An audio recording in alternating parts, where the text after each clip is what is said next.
Je vais répondre à cette personne et, par la même occasion, vous proposer un livre qui servira de référence pour appuyer ma réponse.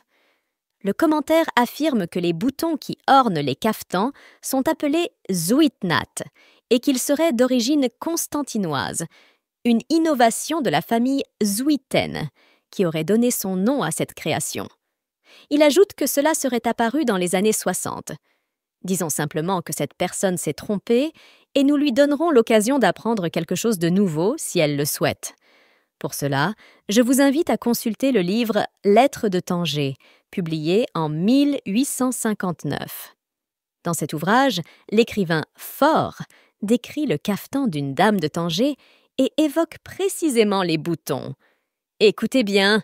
La robe de la dame était faite de fine mousseline blanche à motifs, avec des manches très larges retroussées au-dessus des coudes, avec des boucles de cordon épais en soie bleue portées sur les épaules à cet effet. Sous la robe en mousseline, il y avait une autre robe en tissu écarlate finement brodée avec des fils d'or et d'argent, et avec des petits morceaux de velours de soie incrustés d'or et d'argent. Continue. La robe en tissu est ouverte devant tout du long jusqu'à l'ourlet inférieur et est richement brodée sur la partie couvrant la poitrine, ainsi qu'aux coins inférieurs. Les côtés se chevauchaient d'une manière à dissimuler qu'elle était ouverte. La robe en mousseline n'était ouverte qu'à la taille.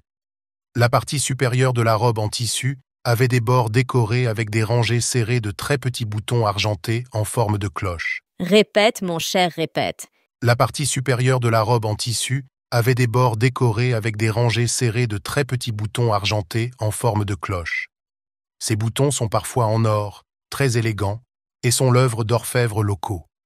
Le buste de la robe en mousseline de notre ami était richement brodé de soie blanche, et autour du cou, il y avait une belle bordure de broderie riche.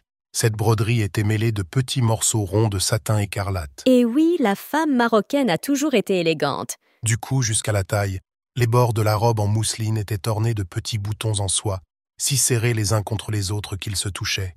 Ces boutons en soie sont fabriqués par des femmes et des filles locales, avec pour seul instrument une petite tige ronde en fer d'environ 5 pouces de long et aussi épaisse qu'un petit clou. Elle est pointue à une extrémité et a une tête ronde à l'autre. Les boutons sont très jolis et durables.